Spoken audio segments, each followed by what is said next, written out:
Our next speaker is Roman Povzyk. He is the product analyst at Bini Games, and today he will be talking about the media that evolves a game dev specialist, and he'll also talk about how, why, and where to transform knowledge into influence.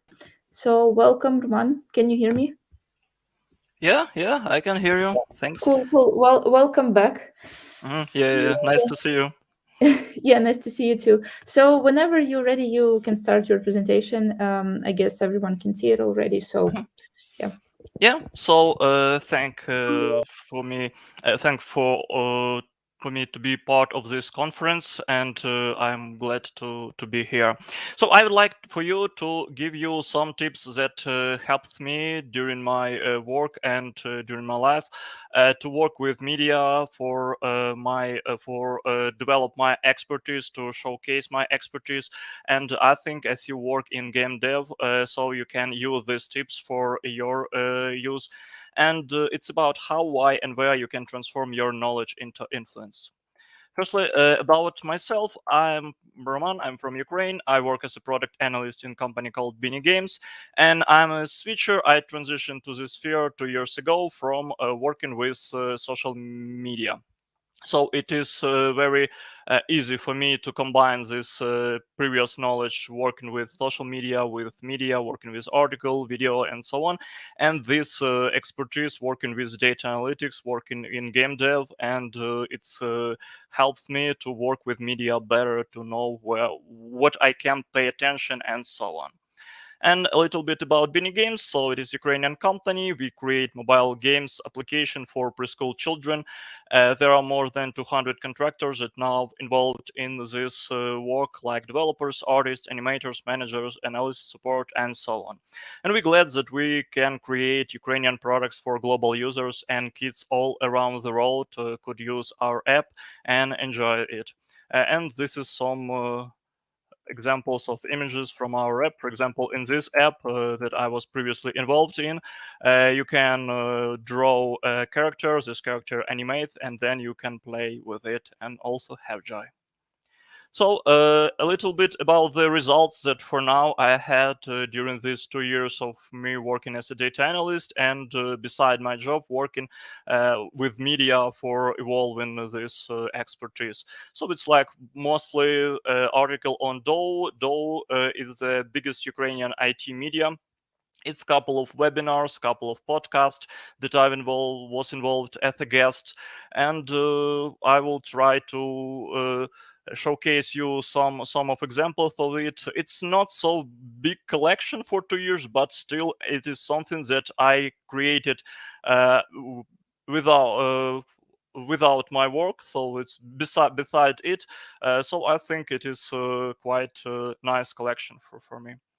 But okay, a couple of disclaimers before we start. So first, it will be tips for people who have primary job outside of media. So it's not have to be your full. So I think that your full-time job connected to game dev. So it's like Unity developer, marketer, or analyst, product manager, and so on. So you don't work with media day by day, but you can start to do it for your own development. Second, I advise you to spend at least 20 minutes a day on this consistently. So it's you don't have to spend hours on you working with me on working with media, but you have to be consistent in this, and you have to regularly write something, participate in something, and so on. If you want to just spend 1 hour and then don't do anything in a month, it don't work, I think. And third disclaimer, your goal have to be notable in your niche, not in whole IT in general, because it will be much harder. For example, my goal is to be notable in data analytics, especially with data analytics in game dev, because it is much easier for me to target my audience. It is much easier for me to create relevant content. But if I decided to go to working with media to be noticeable in whole IT, for example, in Ukraine, or in whole game dev, it will be much more harder than for just a little niche. And my advice: start with little niche, and then if you wanted to reach your audience to because it became broader, then look on other spheres. And let's talk a little bit about why you have to work with media. So for me, it is a couple of reasons. Let's start from general one. You have this opportunity to share your experience. Maybe during your career path, you know something during your experience. Gain some mistakes, and you wanna for others, for maybe colleagues from your younger colleagues or colleagues from other game dev companies, for them to avoid this mistake, and you can share it in a form of article, in a form of record video, in a form of some podcast, and so on. So, and this audience, this your colleagues will be say thanks to you because they avoid some mistakes. They uh, go to this path similar to you much quicker than it was in your case. Second, maybe you have some successful case and it is not under NDA, and you wanted to share this case with others and to showcase your job, the job of your team, and so on. So it also may be in a form of article, in a form of you participating in some podcast and to explain it, or maybe just post on LinkedIn where you also showcase this case. And maybe you wanted to create some public knowledge base for other, for example, in our case, my colleagues, ads manager Daria Volkova, she decided to create some vocabulary about ads monetization terms, and we start collaborate for article, and we create article like this on the screen, like 20 terms about ads monetization for developers that you should know if you have app on Android. And this is like public dictionary in form of article, and I know that people from other company also use it, and we're glad that we created such public knowledge base. But if we talk about your personal some reasons, it for working with media, for spending your time in this, it can be community recognition. For example, when I created an article about 250 questions for a technical interview for data analyst, a lot of people, especially beginners who's now preparing for this technical interview, wrote a review to me about. They say thank you because for now they much more can prepare much more better than it was previously, and I'm glad that I help this my little community of data analyst, of product analyst. Also, you can stand out in your profession because, for example, if we talk about data analyst, there are like 1,200 accounts on Bini. It is the biggest Ukrainian IT job related site in Ukraine, and like 1,200, it is a lot, but just a little percent of these people who work with media, who write some article, who publish some post on LinkedIn, and it is much easier if you work with media consistently. It is much easier to stand out among other professionals in your profession. And also, media content creation can help you to build trust and reputation, maybe for your future employers, maybe for some other recruiters who just type your name and surname and understand who you are, and maybe find some relevant professional content that gives you credibility and helps understand that you this person who they can trust, and you have good reputation and professional expertise. Uh, a couple of words about media. There are, in my view, two types of media. First, it is owned. Second, it is earned. So what it is? Owned, it is all your media. So you have all control of this. It may be your channel on YouTube. It may be your accounts in social media. It may be your blog on WordPress or whenever.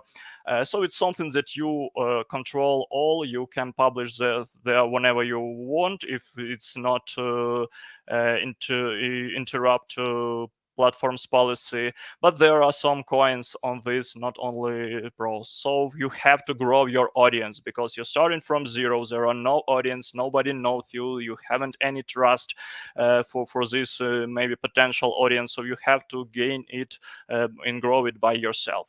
And also you have to publish regularly. So it is you video on YouTube or article, you have to always publish it like I don't know, with some consistency, because there are no empty space on internet. If you, for example, decided that you want to pause your publishing in a month on YouTube, your audience go to someone else to someone else channel who publish it consistently. For example, here is my YouTube channel.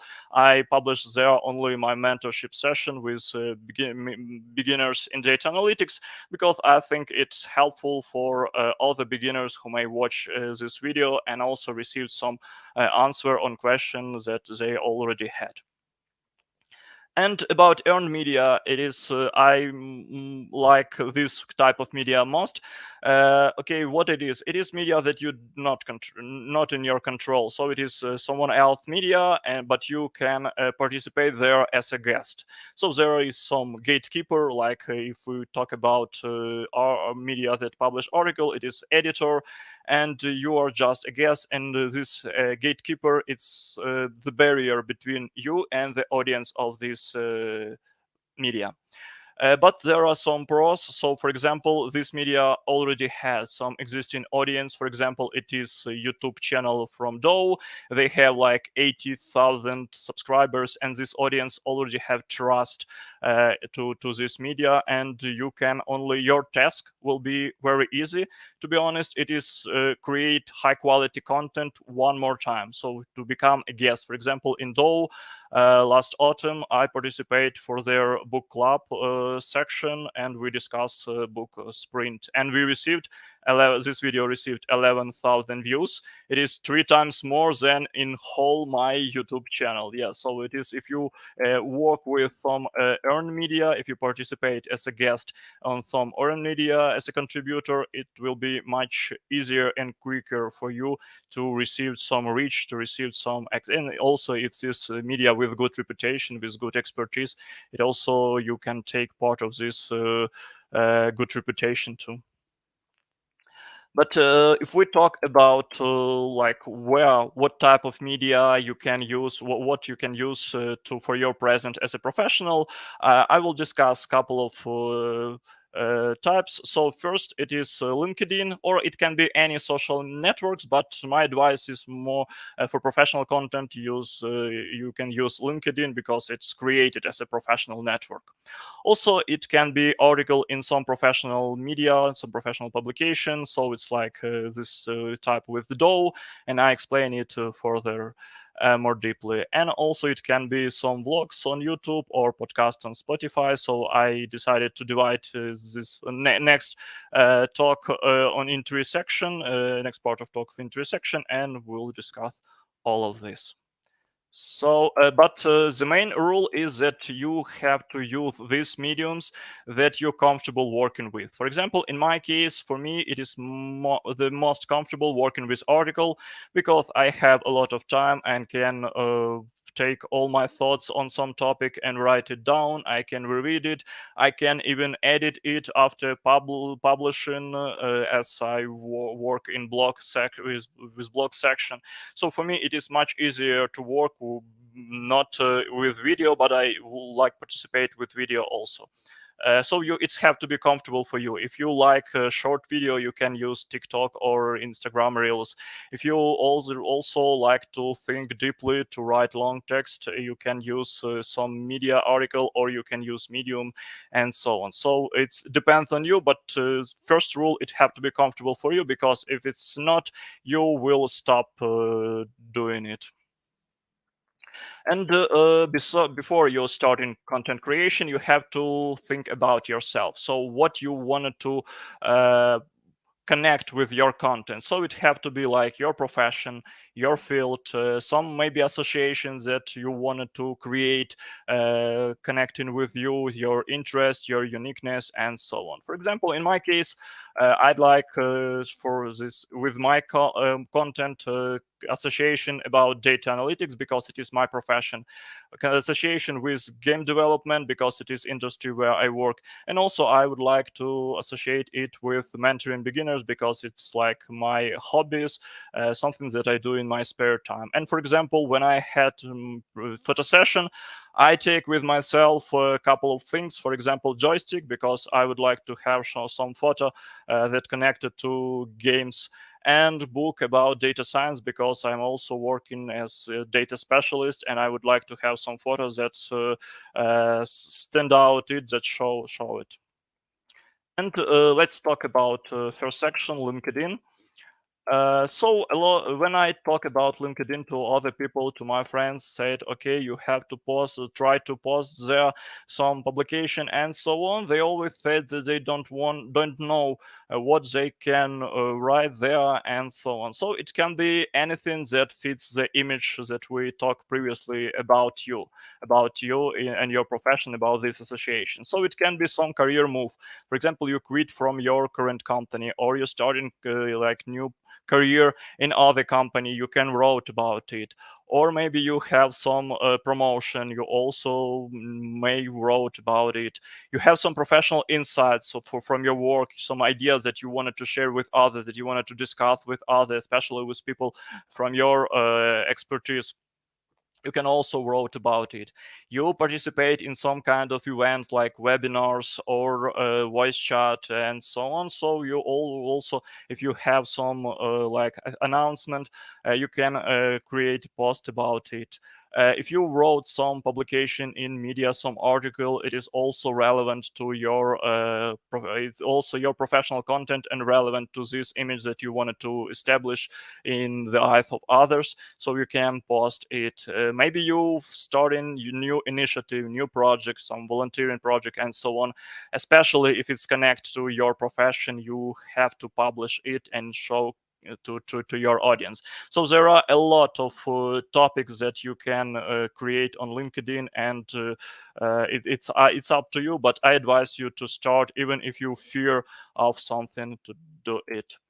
A couple of tips for LinkedIn, because maybe you know this stuff, but as I talk with my friends, with my colleagues, I see that there are some misunderstandings, some mistakes, and you can reach your engagement just with this couple of tips. So first, never post links. Use in your post, use it publish it in the comments.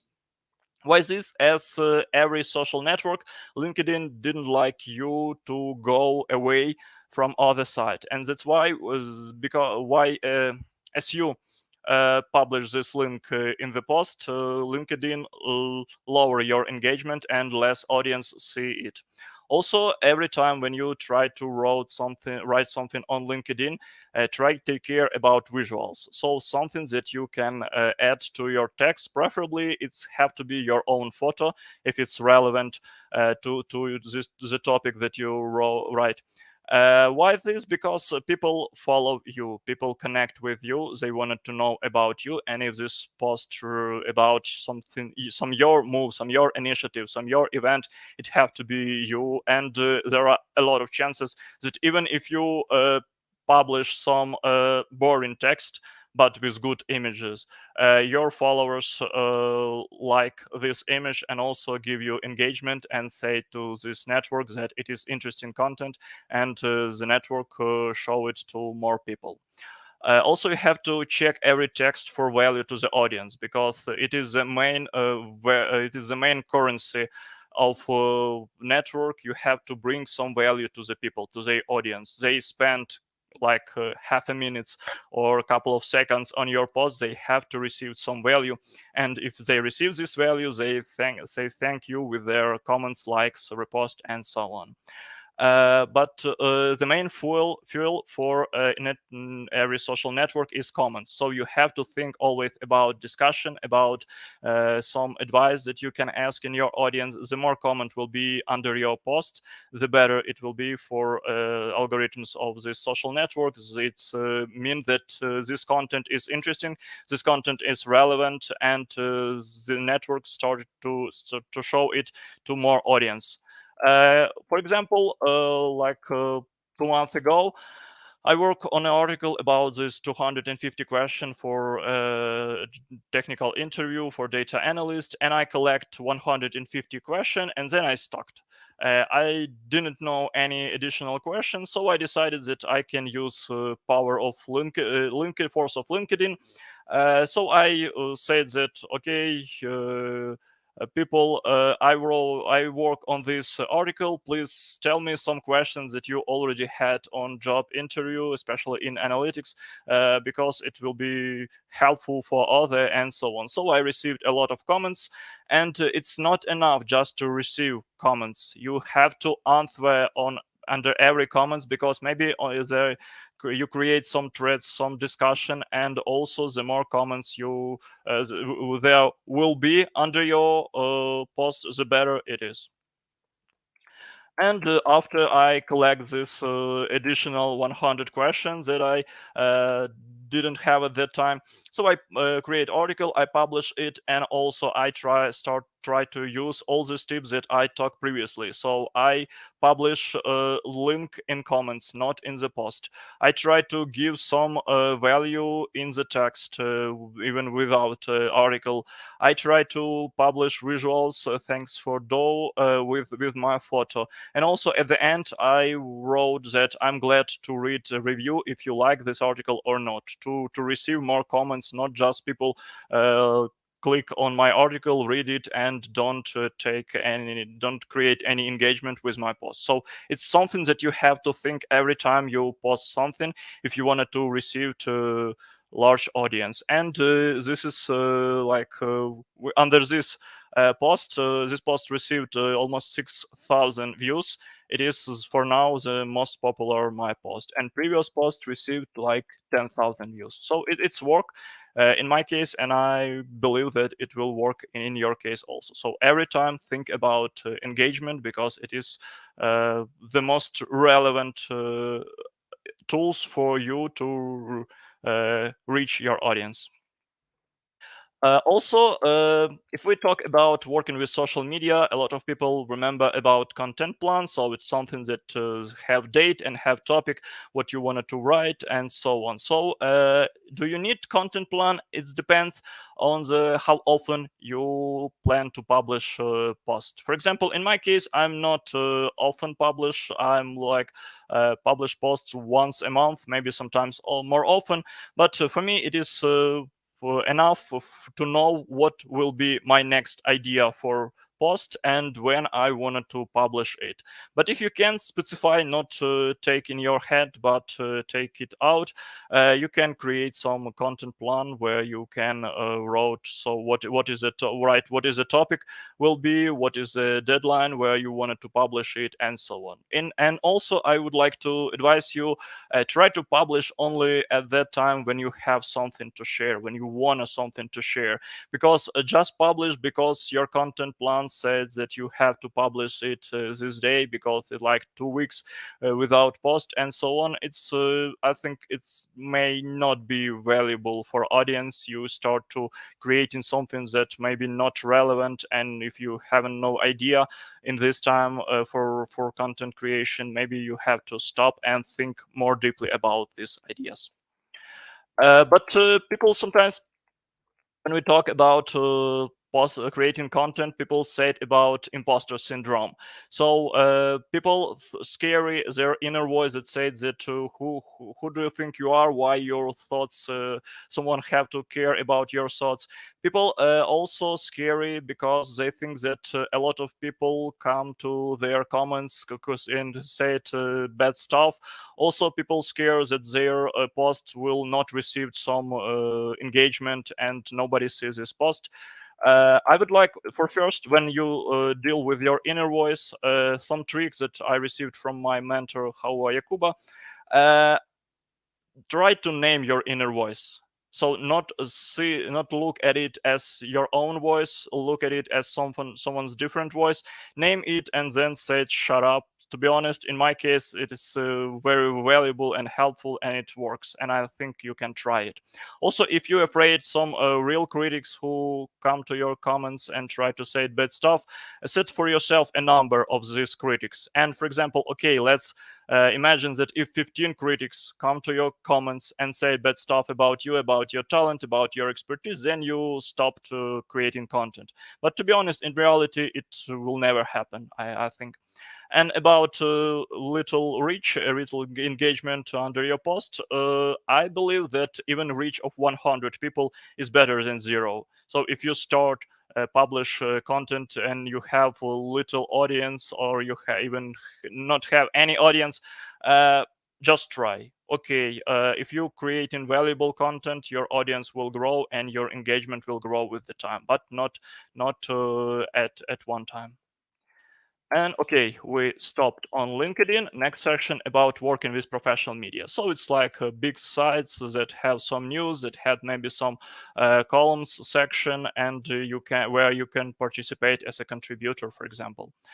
Uh, First, what you have to do is to analyze this media. So you have to choose. Most media wanted to have exclusive articles that you can publish only in one place. They don't want that you post the same article in every media, and it will be impossible. So my advice is try to analyze this media for audience, if they really have your target audience, the audience you wanted to reach, and also what's the amount of this audience. Because when you're working on some article, the effort that you put to this article will be the same. It's not dependent where you will publish it, but the reach will be different, and you have to find and choose the media that will be with the most audience, with the most relevant audience, with the biggest amount of audience, but also that it will be realistically for you to publish your article there.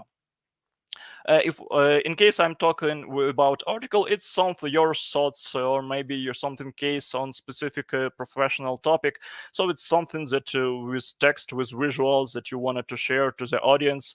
And about the amount, my shortest article about how I received certification data analysis from Google in less than a week. It took like 700 words. But for now, I like to write long article with a couple of the amount of couple of thousand words, because I like to take all my thoughts on some topic, and then I can use this article, for example, for helping beginners in data analytics. I can give to them this article and avoid some typical question for them. So I like to write a long article, but it depends, so it can be much shorter.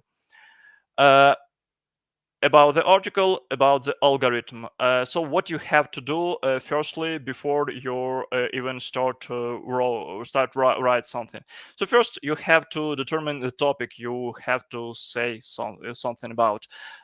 It's have to be some professional topic, something that you deal in your work, and you have enough information, a lot information about it.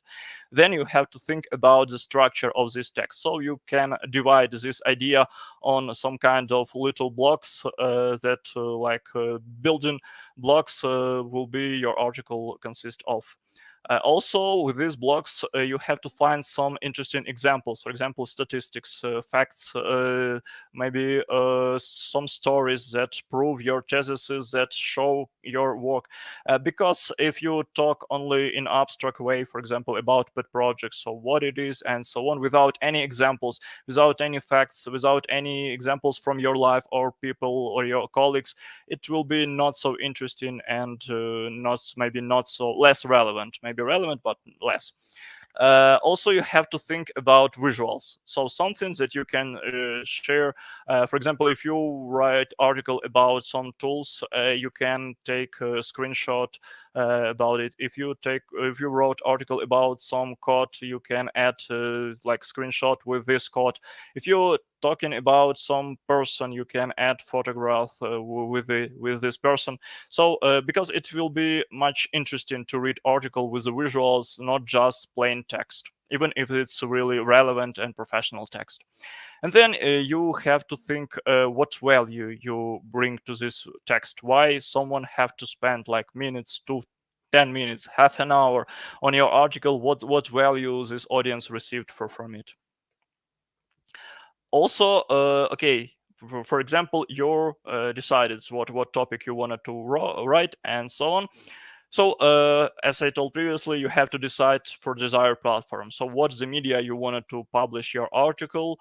Then it's easy. Almost every media have their emails, so you can contact the editor and pitch your idea. So you have to share why you have to write this article, why this article will be interesting for audience, why this media have to publish this article, and your final point is to get approval for publication, to say it, yes, we are interested in this article, let's start to work.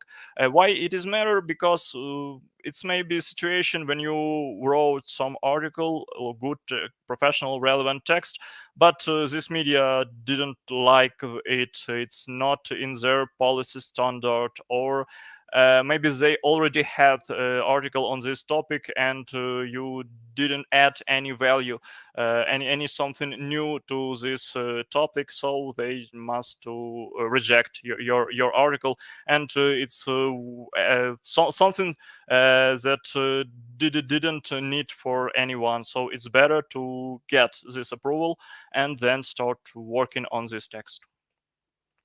About writing process, so for me it is better always to write notes in notes on phone. So I use Google Documents, and I try to write before my sleep every day when I had the topic and I know that I wanted to write this article. I set for myself a daily goal in this time when I had to write article, so it's like 250 words a day. So it is very easy in Google Document to look how many words for now I have and how many words I have to write. And also it is your internal motivation to receive community recognition and so on. But my advice is it is better working always with external motivation. So I'm bet with my wife about that if I don't write this daily goal, I have to pay to her 250 hryvnias. It's like $8 a day. But the pain for losing money because of my laziness, it's very hard for me, and that's why for this day in a year of this bad like this, I never lose my this streak, and I every time I write this daily word goal. So you can try it with your relatives. It may also work, not only internal motivation but also external.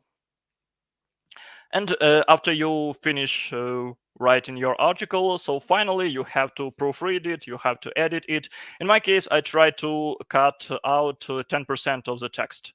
And I see that after this after this stuff, my text will become better, and I can use it as a final text. Also, I advise you have to add visuals there whenever you want to like visualize this article and help people who will edit your text finally for this media. And if you talking in the case something about your company stuff where you work, so I advise you to proofread it by your communication department and legal department in case that it is not interrupt some NDA stuff. What you have to pay attention to when you thinking about the topic, because in my view choosing a topics is the hardest thing. Then it will be like much easier. So you have to think about some evergreen topics, something that will be relevant, maybe not for years, but at least 1 year, 2 years, 3 years. For example, a year ago I wrote an article about what you should learn in data analytics to receive your first offer, and I tried to use some resources that still relevant. And for now, this article 1 year old, I can use this article for my mentees, for beginners in data analytics. And a lot of these beginners, they come to me from this article, even if it's 1 year old, but it is I think will be relevant like 2-3 years in the future. Also, you have to listen to some recurring question. For example, if you can talk with your target audience, maybe with your colleagues on the work, what they bothers them, what questions they didn't know, and you can help them with it. All like if you provide some mentorship activity and you hear the same question again and again, it's a signal that you could write an article about this, or you can record video, or you can use some form of content for it to create it and to avoid this question in the future. And if you see that there are no some article or some videos on some topics, and it is relevant topic, and it is very people ask about it, so you can create it can be some lack of content as a trigger, and you also it's a signal for you that you may create it. For example, within the case of mock interview in data analytics, we see I understand that there are no any mock public interview in data analytics in Ukrainian YouTube. And it was a signal with Project Universe about for beginners in different IT fields, that we have to create this video and help the beginners in data analytics to understand what's technical interview typically look like, what question people may ask you, and so on. So pay attention to this too. And if you haven't, if you feel that you haven't enough expertise, you can collaborate. For example, this article that I showed you previously, like 20 terms in ads monetization that you have to know, I couldn't create this article because I haven't this deep expertise in ads monetization. But with the help of my colleagues Daria Volkova, and from her initiative, we created this article. Also, when I worked on article about 250 question for interview in data analytics, I decided that it will be nice not only publish there the question for technical interview, but for behavior interview. And I asked my colleagues Alexandra Mironova to wrote blocks of text about behavioral interview, and I'm glad that with this collaboration we created wonderful article. And I know people who passed the behavioral interview thankful to these questions that Alexander wrote. So I'm glad that we help not only in technical stuff, but collaboration is a key for this. And the third to last section about vlogs and podcasts. So my view, it's something, some examples of my activities on this year. So it's like podcast about product management, where I talk about A/B testing. It is, as it is one of my favorite topics. It is this mock public interview, the technical interview for a trainee data analyst. And also it is voice chat from Do about pet projects for beginners, like advices, cases, and so on. So it's like a couple of activities where I participate one time as a guest, and I will try to tell something about it. So how to navigate this stuff? In my view, you have to start by watching and listening something interesting, some podcasts, some blogs that you're interested about, and especially in your professional topics. Then you have to realize, okay, is it realistically I can participate in this podcast or in this vlog as a guest.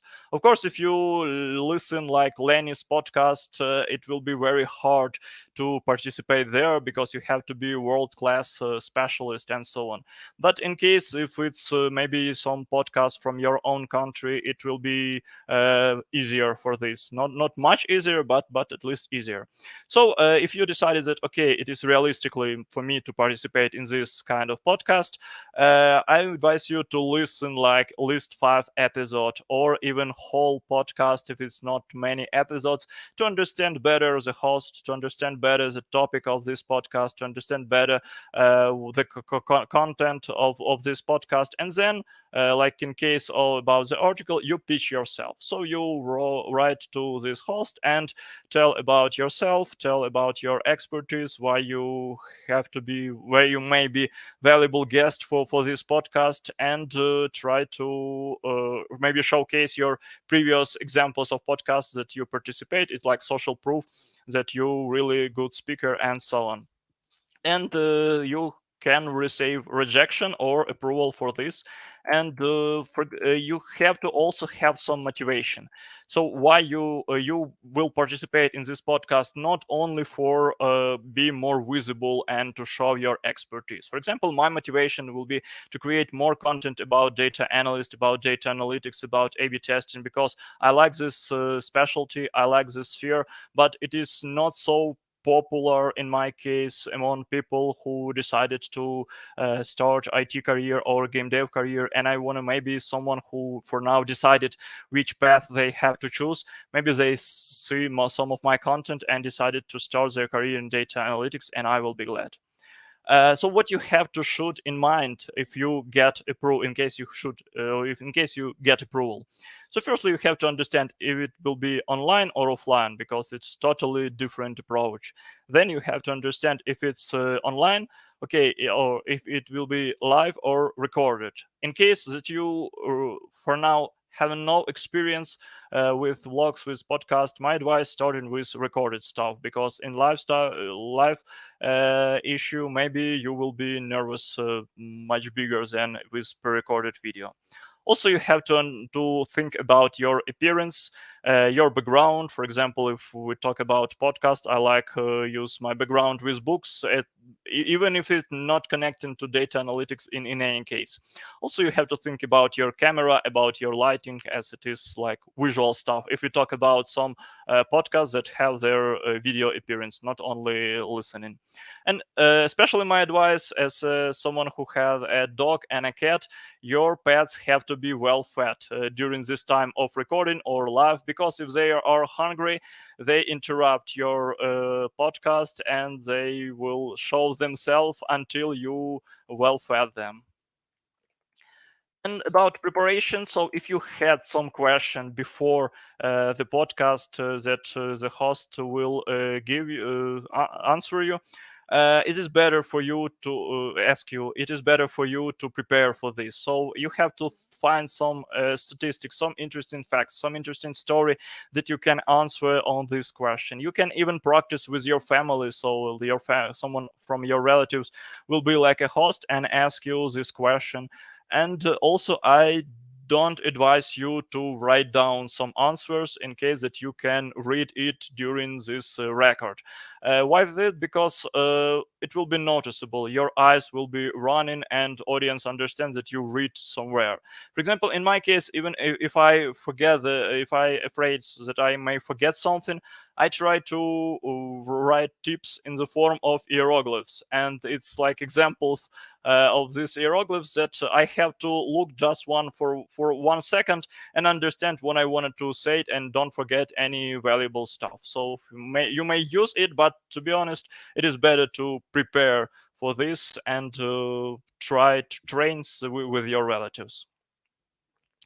Uh, about this vlog podcast, it is public speaking, and I think almost everyone afraid of public speaking, and it is quite normal. Even for now, I'm afraid, as because English is not my native language.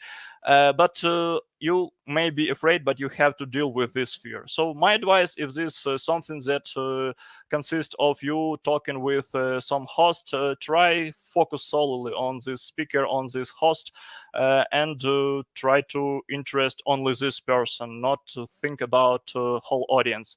And also, if your inner voice said that you look not so good, that nobody cares what you think, and so on, my advice is just name this inner voice and say shut up, as I said previously, and continue your talking. And also, this whole three sections, this article, this vlog, this podcast can be additional content drivers for LinkedIn. So it's something that you can publish with a little bit text that explain what it is, where you was, so what you talking about, and so on, because it's connected to your profession. It is also your professional content, and you can bring more audience to this stuff by publishing it on LinkedIn. And also, it is like some form of content that you can post there if you think what can I post on LinkedIn. But there are maybe countless additional formats, so not only like podcasts, so as like mock interview, as I said previously. So you can try it. It is a very interesting format, and for now it is like it's growth very well, and it is like can show your expertise connecting to your specialty. And also it can be helpful for someone who just preparing for a technical interview. Also, it can be a conference presentation like this. In my case, I look at it as an oral form of article. Also, it can be some guest lecture, for example, is in some educational project you can participate as a speaker, as an expert, and it's also can be then your, if it's public, it can be your content that you can use in all the different network. And I understand that you be afraid of this. If you never publish, if you something on LinkedIn, if you never use media, if you never write article, participate in podcast, you will be scary of this. You feel some imposter syndrome. And my advice is that you need to try. You can be afraid, of course, but you have to try it. It is very interesting. It's maybe your first piece of content will be not so good, not so professional, but still the more you do this stuff, the better you will create it in the future. So if I motivate some of you with this, if you wanted to try your expertise, try yourself in content creation, I will be glad to hear about it in the future. So feel free to reach to me on LinkedIn. I will be glad to help you if you have some concern, if something bothers you connecting to this topic. I think so the good game specialists have to share their knowledge, have to share their expertise, because it is interesting and it's may be helpful for someone who just starting their career, and it may receive value from you. So try it and do it. Thank you. Yeah, thanks a lot. It was a very informative talk, and I'm pretty sure everyone enjoyed it. And yeah, some thank you words from the audience, and well, a few questions for you as well. Mhm. So the first one is, do you think that situational posting still works and helps boost engagement, for example, in your LinkedIn posts or on Dow posts, etc.? What do you mean by situational posts? I mean, you've mentioned that you have a content plan, for example, but you don't necessarily have to post everything like according to the plan. And situational posting maybe is, I don't know, maybe some major release just came up and you wanted to talk about it, or I don't know, some company launched a brand new feature that everyone is discussing. So does it help if you write about this, and does it help boost engagement for your own page specifically? Yeah, I think it can boost engagement, but the more detail is the value that you bring to this. Okay, you can just type, okay, for example, Apple released something, and you are iOS developer, and you can explain so some details about it and so on. So the specific of these details, what is matter, because people can read about it on different sites. If they work in this sphere, they find this content. But if you add your expertise, if you find something that in this media people can find, it is something that also bring value to the audience, and it is the most important stuff. If you give some audience, you bring some value to the audience, the audience give you this engagement. So it's like a trade. The more value you give, the better engagement you received. In my case, it worked like this. So I try to write this long article, try to give a lot of my knowledge, my expertise, try to ask some colleagues of mine about this, because I understand that the more value I bring, the biggest engagement and the more thankful my audience will be. Okay, great. Thank you. The next question is it still a good idea to ask your colleagues or maybe friends to read the materials that you write before sending it for to editors, or even before posting it? Is it relevant in these cases, or you should just like throw it to editors and then let just them do all the necessary changes? if you have this possibility, if you have some colleague who just willing to spend some time on your text, it will be wonderful. The more people look at it will be better. For example, in this case of 250 question, some section, for example, section about A/B testing. I work with A/B testing, but I have colleague who like god of A/B testing. So of course I would give him this question for Mhm. approval, and he finds some not mistake but how to say better this question, and for his expertise, this block became much better than it was. So if you have for example, in my case, I'm sometimes feel shy because I wrote a lot of hundreds thousands of words, and I ask someone, and this person have to spend like, I don't know, half an hour to read this, and I think, oh, maybe it's not the case, why I have to spend like time of this person. But if these colleagues can review your article, it will be better, because one Okay. head is good but two is always better.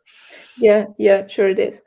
Okay, regarding the reading time of the posts, does it have any impact when you just considering the reading time impact the engagement and like the involvement of readers in your post?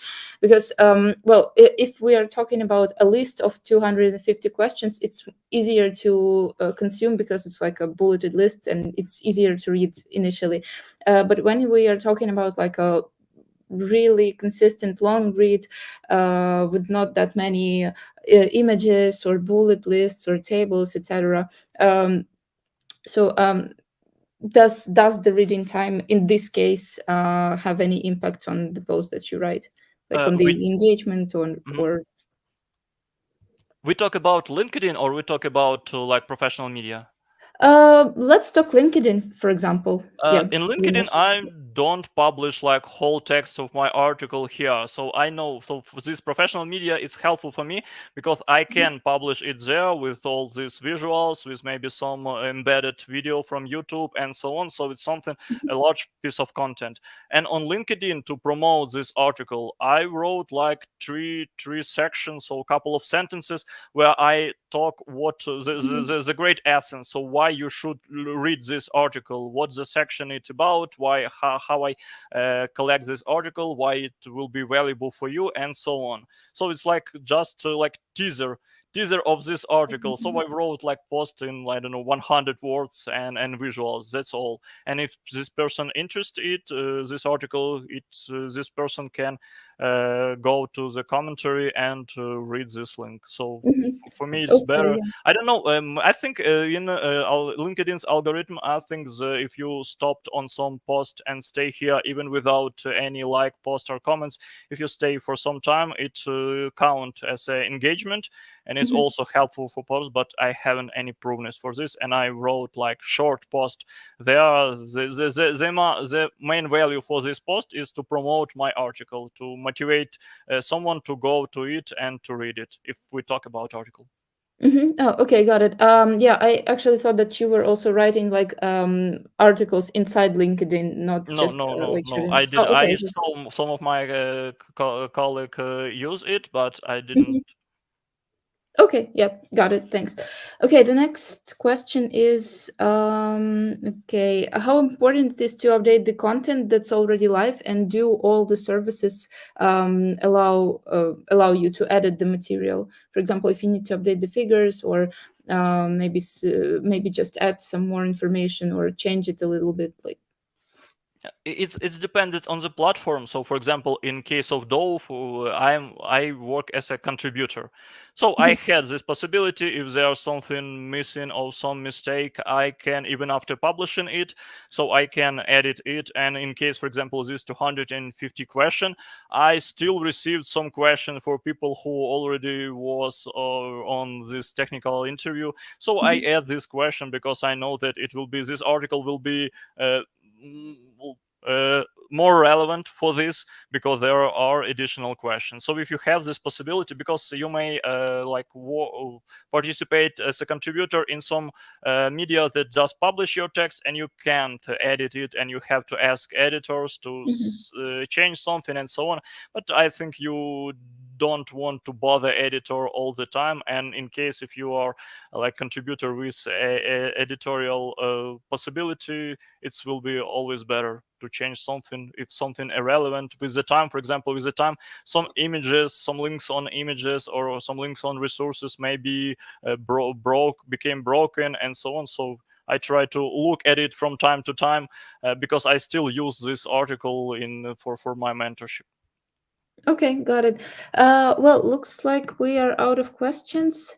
But anyways, thank you again for an awesome talk, and Yeah, thanks again thank you for for joining us inviting me. for the second time. Yeah, enjoy the rest of the conference, and we hope to see you soon. Yeah, thanks. Goodbye. Yeah, bye bye.